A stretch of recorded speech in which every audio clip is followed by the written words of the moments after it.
Merry Throwback Thursday, YouTube. Transformers time, right? Indeed, you are correct. Way to deduce. This guy is similar to our last reveal last week, who was one of the Omnibots. So I'd already done a video on the Omnibots with my first character, so I was just kind of supplementing that first video with the next video. This one's similar because I've already revealed 3 of the characters involved with this guy, and there's still one more to go. I'm just having very hard time sourcing this character. There's only one available on eBay, and he's ridiculously expensive. And it's been up for this posting's been up for at least over a year, maybe a couple years, and it still hasn't sold. It's like, maybe you might want to reduce the price. You know what I mean? So that's what's going on there. But at least I've now got 4 out of the 5. And, well, let's just introduce him to you. He is part of the Combaticon team that forms Bruticus. He is the Decepticon Swindle.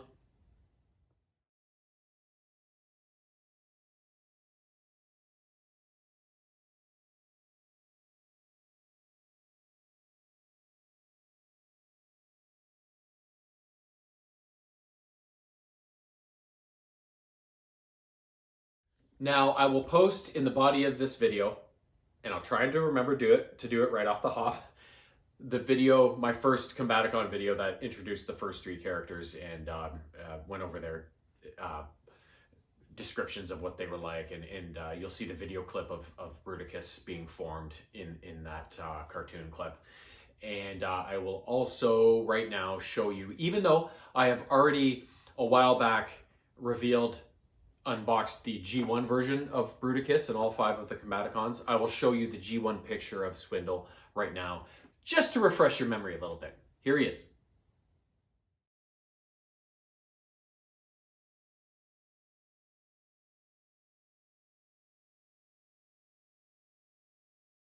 Now, in terms of Swindle's character, you can maybe tell by his name that he's kind of a duplicitous kind of character. So if there's anybody who kind of thrived during this war on Earth, the Transformers leaving their home planet of Cybertron, coming to this strange world and resuming their war, Swindle was one of the most well-versed characters to be immersed in this situation and actually thrive on it, because the war between the Autobots and the Decepticons was kind of secondary to him. He was a guy who was an opportunist. He was involved in brokering deals with the humans. Sometimes he would even deal with the Autobots.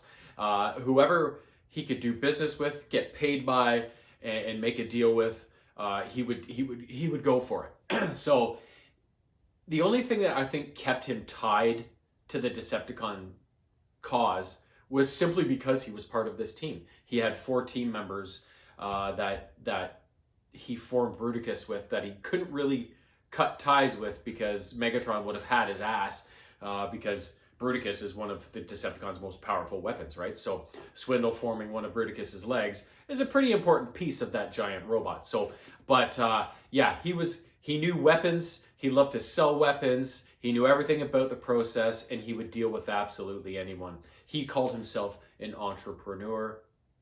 He was just a schemer, basically. He was a swindler. Bah, right?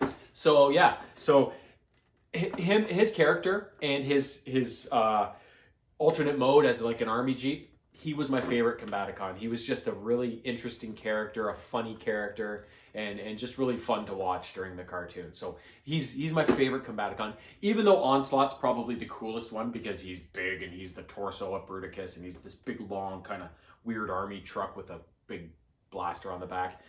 Swindle was still my favorite character of the 5 overall, but they're all awesome in their own ways. So, but anyways, let's go dear old Swindle out of the box here and see what he looks like. Let's go. Swindle time.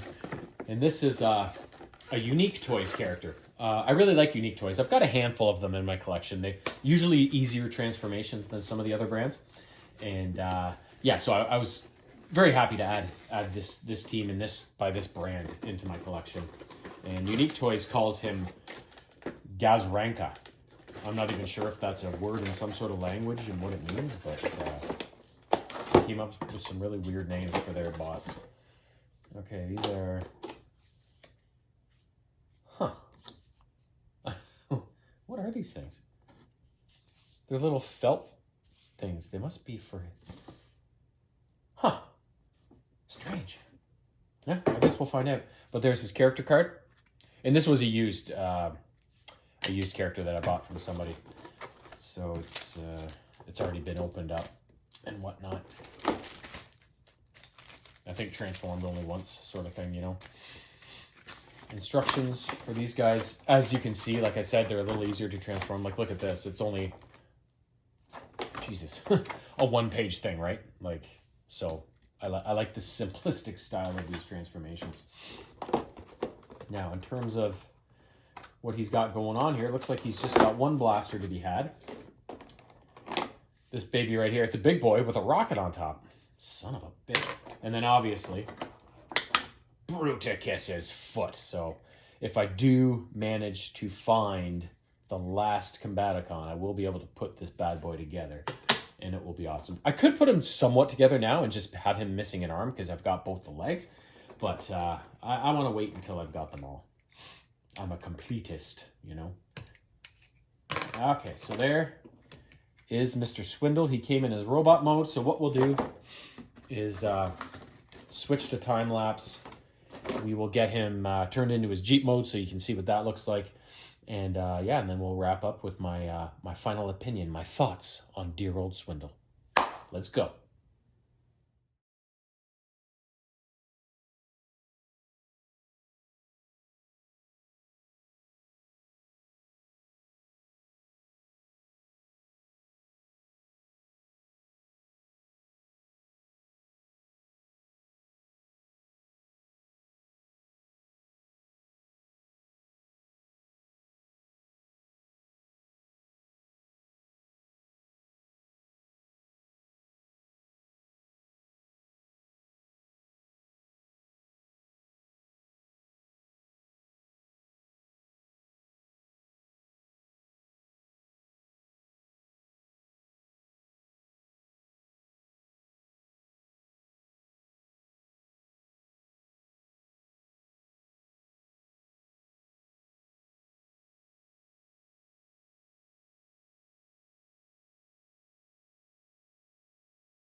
Swindle, or Gazranka, as he's known by Unique Toys, is fucking awesome. Really cool character. Rubber tires, really cool ad. It's always nice when they can, you know, put a bit of authenticity into some of the feel of the parts, right? Not a lot of metal on him, but otherwise he feels very solidly constructed. The transformation is actually pretty easy. Like I mentioned before, earlier in the video, that Unique Toys has a little more simplistic transformations. Even though their robots and their vehicle modes look very similar to the other brands, just as spot on as the other ones, they find a way to make the transformations a lot simpler. And Swindle's another good example of that. Now, the only problem with this was he came in his robot mode, and the instructions only had Jeep to robot mode instructions. So I basically had to go backwards through the steps and kind of reverse engineer the transformation. But as you can see by the time lapse, even having to do that didn't take very long. That's how intuitive the transformation process is for these characters from Unique Toys. And his face has really good detail. It's got one of the clear pieces in there that when light shines in, it can make you know, kind of make a little, not light, but a little kind of sparkly, bright kind of feature to it. His gun is massive. Lots of nice little details, like the little red lights on the side of the truck. The front bumper was really cool. Some rubber pieces on there as well. Even his thighs are like some sort of weird rubber that looks really cool. Has some really nice detailing in the back. And he's got, of course, the hip swivel. This robot has it all. So I'm very excited to add him to the shelf. I've got 3 lonely Combaticons down there now. They're going to be a little happier to see Swindle show up. But I will keep searching for the 5th guy that I am missing. And hopefully one day I can bring him to you. And if that's the case, when we post that third and final video for the Combaticons from Unique Toys, we're not only going to be seeing that last guy's transformation, but we're going to see Bruticus come together into one giant kick-ass robot. And then obviously, if I can do that, I'm going to keep him in Bruticus mode, right? So, but anyways, that's just a pipe dream at this point. But you know me, I'm going to keep my eyes open. So bring it on. Bring it on, Unique Toys. Maybe re-release him. Do something, please. Please, I just want Vortex. That's all I want. Toodles.